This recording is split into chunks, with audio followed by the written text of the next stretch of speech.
За төрийн шагналын тухай хуулийн төсөл өргөн мэдүүлэхээр болсон байна. Төсөл тусснаар Монгол Улсын хөдөлмөрийн баатар цол алгуулж байгаа. За ингэснээр амьд сүрэн байгаа хөдөлмөрийн баатар цолтнууд дуудуулах гаваагүй болох нь гэсэн юм а. За мөн ардын эмч, ардын багш, ардын жүжигчин цолнуудыг үгүй хийж оромд нь улсын эрдэнэ цол бий болохоор төсөл тусгажээ. За гавьяатуудыг ажил мэргэжлэр ангилгаа болж ерөнхийд нь гавьяа зүтгэлтэн гэж нэрлэхээр болж байгаа юм. Хөдөлмөрийн гавьяаны Улаантүгийн одон, Сүхбаатарын одонгуудыг алга болгож эрдэнэ очир гэх шинэ одон бий болохоор төсөл тусжээ. Улсын хурал дахь Монгол Ардын намын бүлэг эдгээр шагналыг хасч буй хүлээн зөвшөөрөхгүй гэдгийг мэдгдсэн юм. Учир нь дээрх алга болж буй шагналуудад төрийнхөө хайр хшиг хүртэн шагнуулсан олон хүний эрх ашиг хөндөгдөнө. Тийм учраас ийм асуудлаар ард иргэдэд хямрааж болохгүй одоогийн шагналуудыг хэвээр үлдээх ёстой гэсэн байна. За алга болж буй шагналуудаас харахад ардын, хөдөлмөрийн, Сүхбаатарын Улаантүг гэсэн үг орсон шагналуудыг хасч байгаа дэмжиглэж байгаа. За Монгол Ардын намын бүлгийн дарга Бямцагт хэлсэн юм а. За ямар нэртэй ямар үг орсноос шалтгаалж төрийн шагналууд адлагдаж түүгээр шагнуулсан ард иргэд хохирох ёсгүй гэдгийг хэлсэн юм а.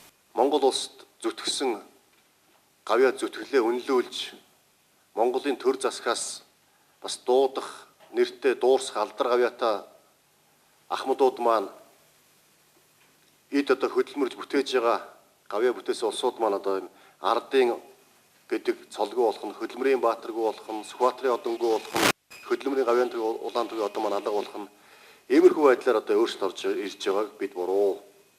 Ийм байдлаар одоо ард иргэдээ хямраагаад хэрэггүй.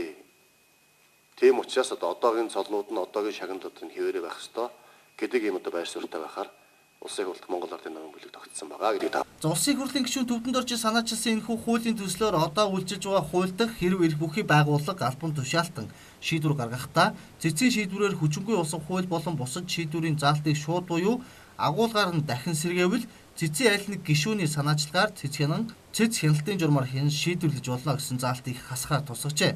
Цэц нэгэнт шийдвэр гаргаад их судлын хуралдаанаараа хүчингүй болгосон асуудлыг улсын хурал хуулиар дахин сэргээгээд оруулаад ирвэл цэц авч хилцэх хэрэггүй болгож за нэгэн цэц эзэслийн шийдвэр гаргаж чадахгүй бол цэцгэж байгаад яах юм бэ гэсэн асуулт үүснэ хэмээн улсын хурлын гишүүн Лүндэ Жанцаа хэлсэн юм а. Цэц ер нь 1000 шийдвэр гаргаад нэмэр байхгүй.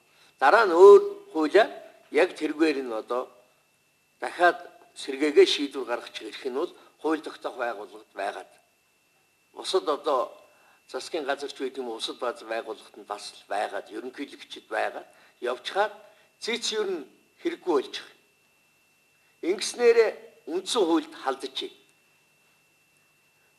Үндсэн хууль шүүхгүй үндсэн хууль бол үндсэн хуулиа хамгаалдаг байгууллага шүүхгүй эцсийн шийдвэр гаргадаггүй ийм үндсэн хуульгүй шүүхэл шүүхгүй үндсэн хууль бол шүдгүй арслантай адилхан гэж байна. Тэгэхээр үндсэн дээр нь харахад нэг арслан байгаад байна. Хазах шүд байхгүй.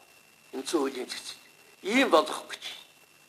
За шүүхгүй үндсэн хууль бол шүдгүй арслантай адил гэсэн үг байдаг. За гэхдээ энэ олонхын үндсэн хуульд халдах явдал дамжирлаа. За чон борооноог өгчээр отхон чуулганаараа ийм хууль батлах гэж байгааг үндсэн хууль руу халдах гэсэн буй санаатаа халдлага гэж үзэж байна. Цаашдаа Монгол улс үндсэн хуультай байх уу үгүй юу гэдэг аюулын өмнө ирээдүйг за бид ярих ёстой гэдгийг улсын хурлын гишүүн Лүндэ Жанцаа онцлсан юм а.